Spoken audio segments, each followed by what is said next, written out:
नमस्कार, आप देख रहे हैं जौनपुर टुडे। मैं हूं शुभम अग्रहरी।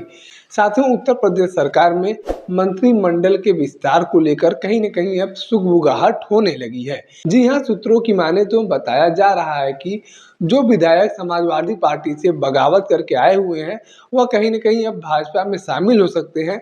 और अगर यह लोग भाजपा में शामिल होते हैं तो इन्हें कैबिनेट में हिस्सा मिल सकता है, योगी सरकार के मंत्रिमंडल में हिस्सा मिल सकता है।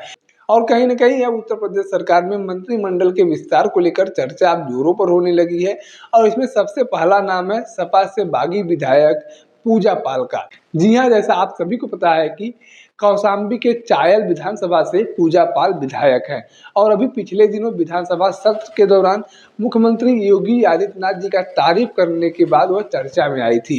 हालांकि उनका यह बागी तेवर जो है वह 2024 से ही देखने को मिल रहा है, लेकिन समाजवादी पार्टी के द्वारा कोई कार्रवाई नहीं किया जाता था।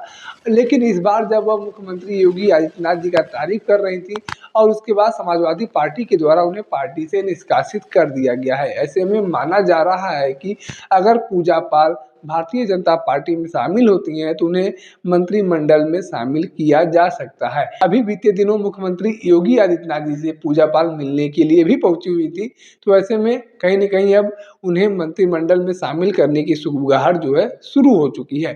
इसके साथ ही साथ समाजवादी पार्टी के 3 अन्य बागी विधायक हैं, जो कहीं न कहीं माना जा रहा है कि ये अभी विधानसभा चुनाव के दौरान भाजपा का दामन थाम सकते हैं या उसके पहले भी भाजपा में शामिल हो सकते हैं। और इन्हें भी कहीं न कहीं बड़ी ज़िम्मेदारी दिया जा सकता है। अब इन 3 बागी विधायकों की बात किया जाए तो इनमें सबसे पहला नाम है गोसाईगंज से विधायक अभय सिंह का। दूसरा नाम है रायबरेली के उच्चहार से विधायक मनोज पांडे का। साथ ही साथ इस बात की भी जानकारी सामने आ रही है कि वर्तमान समय में लोक निर्माण विभाग का कोई मंत्री नहीं है। यह मंत्रालय जो है, यह विभाग जो है मुख्यमंत्री योगी आदित्यनाथ जी के पास ही है।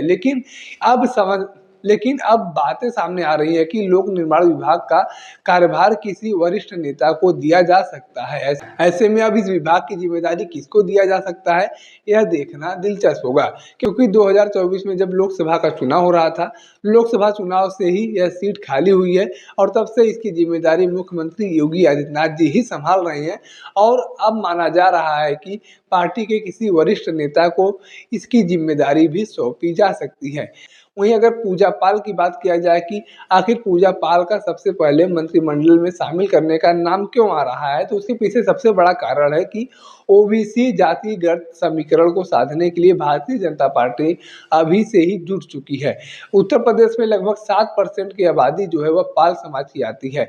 ऐसे में अगर पूजा पाल भारतीय जनता पार्टी का हिस्सा बनती हैं, अगर उन्हें मंत्रिमंडल में भी शामिल किया जाता है तो कहीं न कहीं इसका असर जो है वह विधानसभा चुनाव के दौरान भी पड़ेगा और भारतीय जनता पार्टी को जातिगत समीकरण सेट करने में मदद भी मिलेगी। तो कहीं न कहीं यह सबसे बड़ा कारण है कि अगर पूजा पाल भारतीय जनता पार्टी का दामन थामती हैं तो उन्हें सबसे पहले मंत्रिमंडल में शामिल किया जाएगा। साथ ही साथ इन 3 अन्य विधायकों को भी बड़ी जिम्मेदारी दी जा सकती है, मंत्रिमंडल में शामिल किया जा सकता है। हालांकि अभी यह जो कुछ बातें चल रही हैं, यह सिर्फ एक आकलन है, आंकड़े हैं या फिर यूँ कहें तो सुगबुगाहट है। इसकी क्या सच्चाई है, क्या नहीं है, इसके पीछे अभी तक किसी बड़े नेताओं के द्वारा कुछ बयान नहीं दिया गया है। लेकिन सूत्रों की माने तो अंदर खाने यह बातें चल रही हैं कि भारतीय जनता पार्टी के द्वारा उत्तर प्रदेश सरकार के मंत्रिमंडल में विस्तार करने का बातचीत चल रहा है। और कहीं न कहीं नवरात्र में